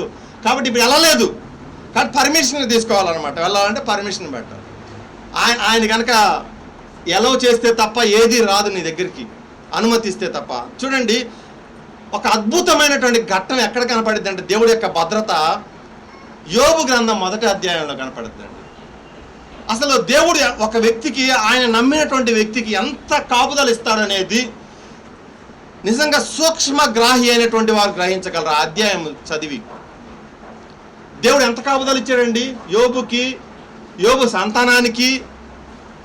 తర్వాత యోబు సంతానానికే కాదండి, యోబుకు ఉన్నటువంటి గొర్రెలు, మేకలు, ఒంటెలు, వాటన్నిటికీ కూడా పనివారికి, చూడండి యోబు యొక్క పనివారికి, యోబు నిమిత్తమే అందరినీ కూడా దేవదూతల సంరక్షణగా ఉంచారండి. ఎవరు కూడా ఏమీ చేయలేకపోయారు అప్పటి వరకు కూడా. ఒకసారి దేవుడు ఏం చేశాడంటే ఆ చుట్టూ ఉన్నటువంటి కేడెమును ఆయన తీసివేశాడు. ఒక్క రోజులో మొత్తం నాశనం అయిపోయినాయండి. ఎంత అయితే ఆస్తుందో అన్నీ చనిపోయినాయండి, అన్నీ చనిపోయినాయి.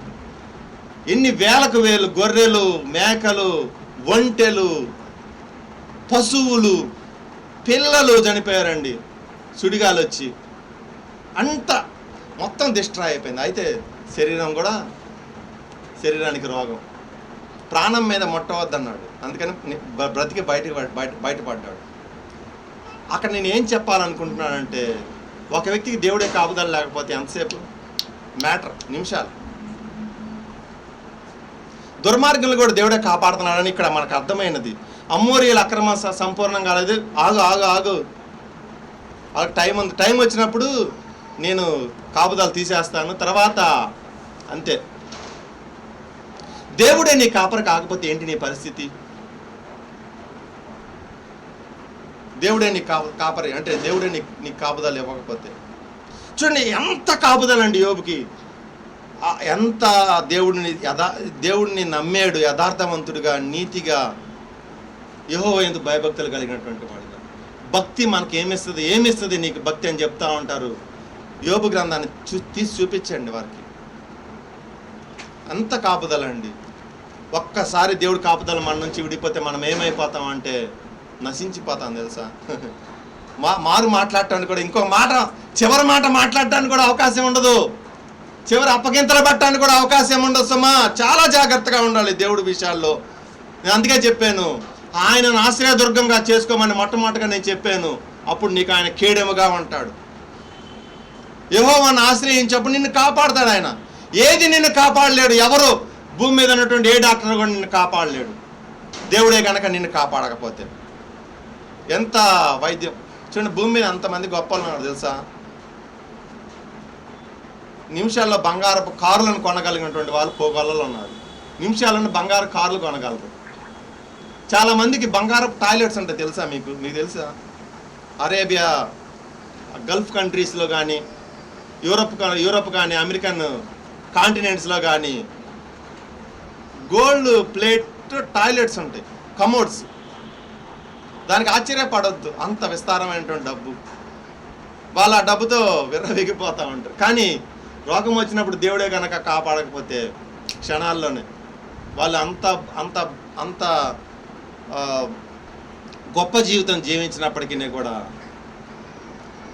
సమాధిలో పాతి పెట్టడం, మట్టిలో పురుగులు తింటాయి, లేదంటే అగ్ని చేత కాల్చివేయబడతారు.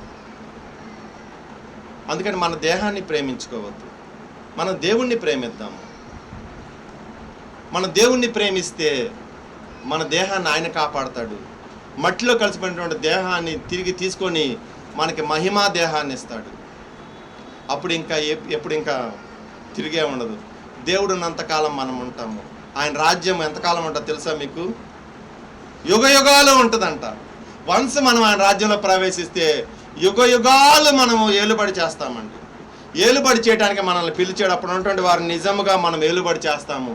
నీ విశ్వాస స్థాయిని బట్టి నీకు ఆయన పదవులను అనుగ్రహించడానికి సిద్ధంగా ఉన్నాడు. అందుకని మనల్ని గురించి ఏం చెప్పబడుతుంది? రాజులు, యాజక సమూహం అని చెప్పబడతాం. మనల్ని రాజులుగా ఆయన ఉండటానికి పిలుస్తూ ఉన్నాడు. మనల్ని నాయకులుగా, ఆ దినంలో ఉన్నటువంటి ప్రజల మీద నాయకులుగా ఉండటానికి పిలుస్తూ ఉన్నాడు. నీ యొక్క విశ్వాస స్థాయిని బట్టి నీకు ఏదో ఒక నాయకత్వం అనుగ్రహిస్తాడు.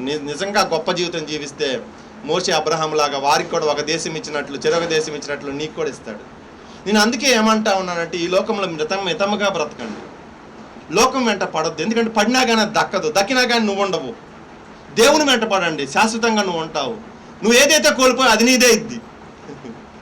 కనుక చాలా ఎంత మంచిగా చెప్తా ఉన్నాడండి దేవుడు, ఎంతగా వివరించి చెప్తా ఉన్నాడు భవిష్యత్తు గురించి ఎంత వివరణ ఇచ్చినటువంటి గ్రంథము కానీ, మతము కానీ, మార్గము కానీ ఎక్కడైనా ఉందా భూమి మీద? భవిష్యత్తు గురించి ఇంత స్పష్టంగా ఏం జరగబోతుంది అనేది చాలా స్పష్టంగా చెప్తా ఉన్నాడు. ఇప్పుడు దాకా దేవుడు చెప్పినటువంటి ప్రవచనాలన్నీ కూడా నెరవేరినాయి. మెస్సియా పుడతాడని చెప్పాడు, ఎన్నో ప్రవచనాలు అవి నెరవేరినాయి. తర్వాత ఎన్నో ప్రవచనాలు నెరవేరినాయి. భూమి మీద జరిగేటువంటి ఆ యొక్క రాజ్యాల మధ్య ప్రవచనాలు నెరవేరినవి, ఇజ్రాయెల్ గురించినటువంటి ప్రవచనాలు నెరవేర్చబడినవి. అయితే ఒక ప్రవచనం ఇంకా నెరవేర్చబడవలసినది, ఆయన రాకడ. అయితే అది నెరవేర్చబడిన తర్వాత ఏదో చూద్దామని అనుకోవద్దు. ఆ ప్రవచనం నెరవేర్చబడేటప్పటికి నువ్వు గనక రక్షణ పొంది ఉండకపోతే విడవబడినటువంటి 5 కన్యకలలో ఒకనిగా మిగిలిపోతావేమో. వారి కన్యకలని చెప్పబడింది, జాగ్రత్త. 10 మంది కన్యకలు, 10 మంది దేవుడిని నమ్ముకున్నటువంటి వారు. కన్యకలు అంటే దేవునితో ప్రదానం చేయబడినటువంటి వారు. 10 మంది ప్రదానం చేయబడ్డారు. కన్యకలు అంటే అక్కడ స్త్రీలని అర్థం కాదండి, వాళ్ళ పురుషులు కూడా ఉన్నారు. కన్యకలు అంటే లేడీస్ అని కాదు అక్కడ అర్థం, దేవుని సంఘం, దేవుని ప్రదానం చేయబడినటువంటి దేవుని సంఘం. అక్కడ 10 మందిగా తీసుకుంటా ఉన్నాడు. అయితే ప్రదానం చేయబడినటువంటి నీవు ఆయన ఆలస్యం చేస్తున్నాడు అని చెప్పి కొంచెంసేపు లోకాన్ని అనుభవిద్దామని అనుకుంటే ఏమవుద్ది? అకస్మాత్తుగా వస్తాడండి. కరెంటు పోవటం ఎవరైనా కానీ ఊహించగలరా? అకస్మాత్తుగా కరెంటు పోవటం, కరెంటు రావటం ఎవరైనా ఊహించగలరా? కానీ అట ఇన్స్టెంట్గా పోతుంది కరెంటు. అంతే ఉంటుందండి యేసుప్రభు రాకడ కూడా. నీ అంతగా మీకు వివరించినా కానీ అది అర్థం కాదు. అయితే సత్యంలో నడిచినప్పుడు అది అర్థమవుతుంది మీకు. దాని యొక్క ఇంటెన్సిటీ, దాని యొక్క తీవ్రత అర్థమవుతుంది. అప్పుడు మీకు దేవుడు ఎంతలో భయం అనేది కలుగుతుంది. దేవుడు ఎంతలో భయం ఎప్పుడు వస్తుంది అంటే, దేవుడి మార్గాల్లో నడుస్తూ ఉన్నప్పుడు భయం అనేది ఎక్కువ అవుతూ ఉంటుంది. ఆయన పట్ల గౌరవం ఎక్కువ అవుతూ ఉంటుంది, ప్రేమ ఎక్కువ అవుతూ ఉంటుంది. ప్రేమతో కూడినటువంటి భయం అన్నమాట అది. ఆయన భక్తులకి దేవుని పట్ల ఎలా ఉంటుందంటే ప్రేమతో కూడినటువంటి భయం. కనుక మనము దేవుడి మార్గాల్లో యథార్థంగా నడుచుకుంటూ వెళ్ళినట్లయితే నిజంగా భవిష్యత్తు గురించినటువంటి జ్ఞానం అంతా కూడా, ఆ మరణం అంతా కూడా నీ హృదయంలో దేవుడు ప్రత్యక్షపరుస్తాడు. దాని ఇంటెన్సిటీ అంటే దాని యొక్క తీవ్రత నీకు అర్థమైనప్పుడు చాలా జాగ్రత్తగా ఉంటావు. లోకాన్ని చూసినప్పుడు, లోకంలో ఉన్న అంతా కూడా చూడండి, అంత వెళ్ళినప్పుడు ఏముంటుందంటే అంత భలే ఉంది, అసలు లోకం భలే ఉంది. నాకైతే ఎంత భయంకరమైన లోకంలో ఉంటున్నాను ప్రభు అని అనిపిస్తూ ఉంటుంది. బా, ఇంత భయంకరమైన లోకంలో నేను ఉండలేనయ్యా. నిజంగా చాలా కష్టతరం తెలుసా. ప్రతి వాడు మోసం చేసేవాడు. బయటికి వెళ్తే మోసం చేయనటువంటి వాళ్ళు ఎవరండి? అందరు మోసం చేస్తాడు, హత్య చేస్తాడు, కొడతాడు, ఇంకా కనీసము సాటి మానవుడు అన్నటువంటి కనీసము కూడా ప్రేమ కనికరం లేకుండా, వైద్యం కోసం వెళ్తే అక్కడ నువ్వు దోచుకొని పడతావు, భయపెట్టి దోచుకొని పడతావు. కనుక భయంకరంగా నాకు లోకము చాలా భయంకరంగా కనపడతా ఉంది. చాలా మందికి అయితే చాలా ఆహ్లాదకరంగా ఉంటుందండి. నువ్వు దేవుడి మార్గాలు నడువు, నిజంగా వాస్తవికత నీకు అర్థమవుతూ ఉంటుంది. దేవుడి కోసం నువ్వు నిజంగా ఎదురు చూసి, అయ్యా త్వరగా రా ప్రభువా, త్వరగా రా. ఎందుకంటే ఈ యొక్క భయంకరమైనటువంటి పాపం నుంచి ఈ యొక్క భూమిని మమ్మల్ని విడిపించు. దేవుడు మనల్ని విడిపించడానికి ఆయన సిద్ధపడతా ఉన్నాడు. అట్టి వారికి ఈ యొక్క భూమి నివాసయోగ్యమైంది కాదని చెప్పి ఆయన తిరిగి వచ్చి తన రాజ్యాన్ని స్థాపిస్తాడు. భూమి అంతటా కూడా నీతి పరిపాలన చేస్తాడు ఆయన. భూమి అంతటా కూడా యెహోవా జ్ఞానం చేత నిండి ఉంటుంది. అప్పుడు రాజాది రాజు ఆయన యేసు. నువ్వు రాజువా అని పైలట్ అడిగినప్పుడు, పిలాత్ అడిగినప్పుడు నువ్వు రాజువా? అవును, నువ్వు అన్నట్టు నేను రాజుని. మరి ఇంతవరకు రాజ్యం ఆయన మొదలు పెడతాడు. అది శాశ్వత రాజ్యంగా ఉంటుంది. ఆయన అప్పుడు ఆయన స్ప్లెండర్ అనేది చూడొచ్చండి. ఆ రాజ వైభోగం అంటారు చూసారా, ఇంతవరకు భూమి మీద ఎవ్వరికీ కలగలేదు. ఏ రాజుకి కూడా అంత ఘనత, అంత స్ప్లెండరు, ఆ రాజ వైభోగం అనేది ఆయనకు వస్తుంది అనమాట. అంత రాజ వైభోగం అనేది ఆయన స్ప్లెండర్లో ఉంటాడు. మొట్టమొదటి గొర్రె పిల్లగా వచ్చాడు, సింహాసనాసీనుడుగా ఆయన వస్తాడు. కనుక మనం ఆయన దగ్గరికి వెళ్తాము, ఆయనతో కూడా మనం ఉంటాము, ఆయనతో కూడా మనం భోజనం చేస్తాం. శిష్యులతో అంటాడు, ఇక మీద నేను ద్రాక్ష రసము క్రొత్తదిగా రాజ్యంలో తీసుకుంటా. అప్పుడు దాకా రాజ్యాన్ని, ఈ యొక్క ద్రాక్ష రసాన్ని అంటే అప్పుడు ద్రాక్ష రసం ఆయన తీసుకుంటాడు. వచ్చిన తర్వాత వాళ్ళతో కలిసి విందు అనేది ఏర్పాటు చేయబడుతుంది. కనుక మీకు అందరికీ కూడా ఈ యొక్క వాక్యము నిరీక్షణకై చెప్పాను. భవిష్యత్తు గురించినటువంటి నిరీక్షణ, దేవుడి మీద నిరీక్షణ ఉంచి దేవుడి మార్గాల్లో నడిచినటువంటి వారికి మాత్రమే భవిష్యత్తు అనేది ఒకటి ఉన్నది. మిగతా వాళ్ళు ఎవ్వరికి కూడా భవిష్యత్తు లేదు. నేను నా విషయంలో నేనేమనుకుంటాను, నా భవిష్యత్తు అంటే సాధారణంగా భవిష్యత్తు అంటే ఏంటండి, ఇప్పటి నుంచి మరణించేంత వరకు కూడా భవిష్యత్తు. కానీ నా భవిష్యత్తు అనేది ఎప్పుడు ప్రారంభమైంది అంటే దేవుని రాజ్యంతో ప్రారంభమైంది. నా మరణ దినం తర్వాత నా భవిష్యత్తు ప్రారంభమైంది. నేను అది భవిష్యత్తుగా చూసి, ఇది వర్తమానంగా చూసి, వర్తమానంలో భవిష్యత్తు కొరకు సిద్ధపడతా ఉంటాను. ఇది నాకు వర్తమానమే. నా మరణం దినం వరకు నేను వర్తమానంగా చూస్తాను. ఎందుకంటే వర్తమానంగా ఎందుకు చూస్తానంటే, భవిష్యత్తు కొరకు సిద్ధపడేటువంటి దినములు ఇవన్నీ కూడా. ఎక్కడికి వెళ్తున్నామో, ఎక్కడికి నేను వెళుతున్నానో ఆ యొక్క రాజ్యం కొరకు, ఆ పరలోక పట్టణం కొరకు ఇక్కడ సిద్ధపడతా ఉన్నాను అనమాట. అంటే పిల్లలు కనుక చదువుతున్నట్టు, ఎగ్జామ్కి ప్రిపేర్ అవుతున్నట్టు, ఒకనొక రోజు నేను యేసు ముందు నిలబడాలి కనుక ఇక్కడ సిద్ధపడతా ఉన్నాను. నేను ప్రార్థన చేస్తూ భక్తిగా జీవించు, దేవునిలో ఎదుగుతాను, నలుగురికి స్వార్థ చెప్తాను, నలుగురిని దేవుడి మార్గాలు నడిపించడం ద్వారా నేను ఆ పరీక్షను ఎదుర్కొంటా ఉన్నాను. నేను దేవుని దగ్గరికి ఇప్పుడు వెళ్తే, ఇప్పుడు చనిపోయినా వెళ్తాను. అయితే నేనేం చెప్పాలి ఆయనకి? కొద్దిమందిని ఆయన రక్షించానయ్యా నీకోసం, ఇదిగో స్వార్థ ద్వారా ఇంతమందిని రక్షించానని చెప్పాలి. నేను ఆయన ఎదుట సిగ్గుపరచబడకూడదు. మన గురించి దేవుడు మెచ్చుకోలుగా ఏదైనా కానీ చెప్పటానికి అది మనం చేసి ఉండాలి. మన గురించి మెచ్చుకోవాలి ఆయన. మనం మెచ్చుకోలు పనులు చేయాలి. బలా నమ్మకమైనటువంటి మంచి దాసుడా, నమ్మకస్తుడా, నువ్వు నీ యొక్క నమ్మకత్వం నాకు కనపడింది. ఇదిగో నేను 5 దేనారాలు ఇచ్చాను, మరి 5 సంపాదించాం. నమ్మకత్వం కనపడుతుంది. మనము దేవుని విషయాల్లో నమ్మదగినటువంటి వారంగా ఉన్నామా? ఎంత నమ్మదగినటువంటి వారంగా ఉన్నామండి? దేవుని సన్నిధి అంటే మనకి గౌరవం లేదు. ఆయన సేవలో మనకి పాలు పంపుల విషయంలో గౌరవం లేదు, పనిలో గౌరవం లేదు, ప్రార్థనలో గౌరవం లేదు. దేవుని వెంబడించట్లో మనము అన్నిటికంటే తక్కువ ప్రాధాన్యత ఇస్తూ ఉంటాము. మన ఆహారానికి, మన యొక్క సౌఖ్యానికి అధికమైనటువంటి సమయాన్ని, అధికమైనటువంటి ప్రాధాన్యత ఇస్తాము. దేవుడికి వచ్చేసరికి నిద్ర వస్తుంది, నీరసం వస్తుంది, నిస్సత్వం వస్తుంది. అప్పుడే జ్వరం వచ్చినట్లుగా ఉంటుంది అన్నమాట. జ్వరం రాదు, జ్వరం వచ్చినట్లుగా ఉంది, నిద్రపోదాం, ఇవన్నీ కూడా వస్తూ ఉంటాయండి. అది కాదండి. దయచేసి మానవులకు ఉన్నటువంటి బలహీనత ఇవన్నీ కూడా దేవుడి మార్గం నుంచి మనల్ని తప్పించడానికి అపవాది ఇట్లాంటి చాలా ట్రిక్స్ ప్లే చేస్తూ ఉంటారు. అయితే మనము నిశ్చయంగా నిలబడాలి, దేవుని కోసం మనం త్యాగం చేయాలి. దేవుని కోసం మనం ఖర్చు అయిపోవాలి.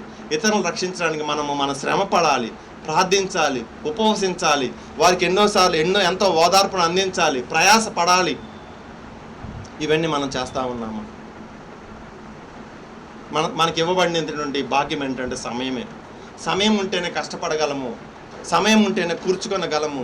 ఈ యొక్క సమయాన్ని ఉపయోగించుకొని ఈ లోకంలో కాక పరలోకంలో ధనమును కూర్చుకోండి. మీకు దేవుడికి సదావకాశం ఇదంతా కూడా. లోకానికి ఇటువంటి మాటలు అందలేదండి, కానీ మన అల్పులైనటువంటి మనకి ఇవన్నీ కూడా దేవుడు అందిస్తూ ఉన్నాడు. అంటే దేవుడు మనల్ని ఎంత ప్రేమిస్తూ ఉన్నాడు. ఎంతమందికి జ్ఞానమైనటువంటి వారు, గొప్పవారు, ఉన్నతులు, యోగ్యులు ఎంతోమంది ఉన్నారు మన చుట్టూ. అయితే వాళ్ళందరికీ కాక దేవుడు మనల్ని ప్రేమించి ఇవన్నీ అనుగ్రహిస్తూ ఉన్నాడు. కనుక దేవుడి ప్రేమను మనం తృణీకరించవద్దు. మనము నిజముగా ఆయన యందు భయభక్తులు కలిగి జీవిద్దాం, నిజముగా భక్తి చేద్దాము. ఏదైనా కానీ నిజంగా చేయాలండి, యథార్థంగా చేయాలి, ఆషామాషిగా చేయకూడదు. ఏదోలే ఆదివారం వెళ్ళకపోతే దైవజనుడు అడుగుతాడు ఫోన్ చేసి, ఆయనకి ఏం చెబుతాం, అబద్ధం ఎన్నిసార్లు చెబుతాం, అబద్ధం. ఒకసారి చెప్పాను, ఎవరో చనిపోయారు, ఇంకోసారి ఏదో పని ఉందని చెప్పాను, చెప్పింది చెప్పలేం కదా, మరి బాగోద్దు కదా అని అలాగ వద్దండి. దయచేసి నిజంగా సీరియస్గా తీసుకొని భక్తి చేద్దాం. నేను ఆ విధంగా చేయడానికి నా జీవితంలో అనేక దినాలు నేను ఆలస్యమైంది. నా జీవితంలో నేను చేస్తే ఖచ్చితంగా చేయాలి, భక్తి తేడా లేకుండా చేయాలి అనేటువంటి ఒక దృక్పథం అనేది మొదటి నుంచి నాకు ఉన్నది. కనుక అటొక్కాలు ఇటొక్కాలు వేసేటువంటి తత్వంతో భక్తి చేయకూడదని నేను ఎప్పుడు అనుకుంటా ఉంటా, చిన్నప్పటి నుంచి కూడా. కనుక ఎప్పుడు చేస్తే కరెక్ట్గా నిజంగా లోపం లేకుండా చేయాలి. అంతేగాని అంత ఎగతాళి చేసేటట్టు మనం చేయకూడదండి. ఇతరులు ఎగతాళి చేసేటట్టు, ఇతర ప్రార్థనకి వెళ్తాడు కానీ అని తర్వాత అనేకమైనటువంటి ఫుల్ స్టాప్లు వస్తూ ఉంటాయి. అట్లా ఉండకూడదండి. నిజంగా మనల్ని చూసినప్పుడు ఇతడు దేవుని కుమారుడు అని చెప్పాలి, ఇతడు దేవుడు కుమారుడే అని చెప్పాలి, ఇతరులో లోపమేది లేదని చెప్పాలి. మనము ఈ లోకంలోనే ప్రజల మధ్యనే నిందారహితులుగా లేకపోతే దేవుని ఎదుట ఏ విధంగా ఉంటాం మనము? కనుక మనము దేవుడి యొక్క మార్గాలను అనుసరిద్దాము, దేవుడి యొక్క స్వభావాన్ని సంతరించుకుందాము. దానికి దేవుడు మనకి సమయం ఇస్తా ఉన్నాడు. ప్రార్థన చేసుకుందాం. పరిశుద్ధరానికి వందనాలు. ఇంతవరకు మీరు మమ్మల్ని కాపాడారు, మరి మాతో మాట్లాడారు. ఒక నిమిషం ప్రార్థన చేయండి. ఆయన మన మాటకి చాలా గౌరవిస్తాడని చెప్పాను, ఆయన మన మాటని నమ్ముతాడని కూడా చెప్పాను నేను. కనుక ఆయన సన్నిధిలో ఉన్నాము, మన మాటలు ఆయన శ్రద్ధగా ఆలకిస్తూ ఉన్నాడు. మన తీర్మానం అనేది ఏమిటో అది చూస్తూ ఉన్నాడు. మనము ఇక నుంచి దేవుని పిచ్చివారిగా మనం మారదాం. నుంచున్నా దేవుడే, కూర్చున్నా దేవుడే, పనుకున్నా కానీ దేవుడే మనకు గుర్తు రావాలి. మన నోట్లోనూ, మన తలంపుల్లోనూ, మన హృదయంలోనూ దేవుడే ఉండాలి. అటువంటి జీవితం మనం జీవిద్దామా? నిజంగా అది గొప్పది కాదు, నిజంగా అది శాశ్వతమైనది కాదు, నిజంగా ఆ జీవితమే నిలిచి ఉంటుంది కాదు, అతడే ఎల్లప్పుడూ బ్రతుకుతాడు కాదు. లోకంలో ఏదీ లేదు, మరణం తప్ప ఏమీ లేదు. అయితే క్రీస్తులో జీవం ఉన్నది. క్రీస్తును కలిగి ఉంటే, జీవాన్ని కలిగి ఉన్నట్లే నువ్వు మరణించవు. మరణించినా కానీ యేసు లేచినట్లుగా నువ్వు కూడా లేస్తావు, ఎందుకంటే నీలో యేసు ఉన్నాడు కనుక. ప్రార్థన చేద్దామండి. మనం ఒప్పుకుందాం మన పాపములను. పాపములు ఒప్పుకుంటా సిగ్గు కాదు, అవమానం కాదు, అది ఘనత. పాపములు ఒప్పుకోవటం వల్ల మనం ఘనపరచబడతాం దేవుని ఎదుట. అయితే పాపములు కప్పుకుంటే ఒకనొక రోజు అవమానపరచబడతాము, సిగ్గుపరచబడతాము, శిక్షించబడతాము. అయ్యా, నేను ఎంతో తప్పు చేశాను ప్రభా, ఇప్పుడు వరకు కూడా ఎంతో తప్పులు చేశాను ప్రభా, ఎన్నో అబద్ధాలు మాట్లాడాను, యథార్థంగా లేను, అపవిత్రమైనటువంటి ఆలోచనలు కలిగి ఉన్నానయ్యా, క్షమించండి ప్రభువా, క్షమించండి నాయన. హృదయంలో, మనసులో ప్రార్థన చేద్దాము, క్షమించండి ప్రభువా. యేసు దేవుడే నా భర్త అయ్యా, నువ్వే నా భర్త నాయన, నువ్వే నా కాపరి, నువ్వే నా దేవుడవు. నిన్ను గౌరవిస్తా ఉన్నాను, నీ యొక్క మాటలను నేను గౌరవిస్తానయ్యా. ఇక నుంచి నేను నీ యొక్క అడుగుజాడలో నడుస్తాను ప్రభువా. తప్పు చేయడానికి ఇష్టపడను నాయన, సహాయము చేయండి, దయ చూపించండి నాయన, కనికరము చూపించండి. నేను నీ వాడను, నేను నీ దానను, నీ స్వాస్థ్యమును నాయన, నేను నీ యొక్క ఆస్తిని, నేను నీ యొక్క బిడ్డను నాయన నేను అని చెప్పండి ఆయనతో. అది ఎంతో గొప్పది కదా, దేవుడు కుమారులుగా పిలువబడటం గొప్పది కాదా? అది దేనికన్నా కానీ గొప్పదే. అయ్యా నీ కుమారుడిగా ఉంటాను నన్ను పిలిచేవు నాయన, నీకు వందనములు. ప్రార్థన చేద్దామండి. ఆయన మన మధ్య ఉన్నాడు, ఇది నిజము.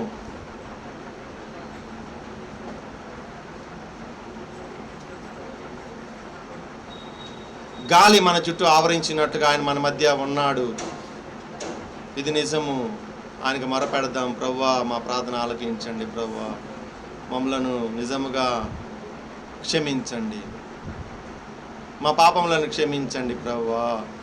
నీ మార్గంలో మమ్మల్ని నడిపించండి, కృప చూపించండి, కనికరము చూపించండి, సహాయం ఇచ్చి. పరిశుద్ధ ప్రేమ గల తండ్రి నీకు వందనాలు చెల్లిస్తూ ఉన్నాం ప్రభువా. ఇంతవరకు మీరు మమ్మల్ని కాపాడారు, నీ ఒక్క వాక్యం మాకు అనుగ్రహించారు ప్రభువా. నీకు స్తుతులు. నిజంగా నీకు వందనాలు చెల్లిస్తూ ఉన్నాం. ఈ వాక్యం మా జీవితాల్లో ఫలింపు చేయండి.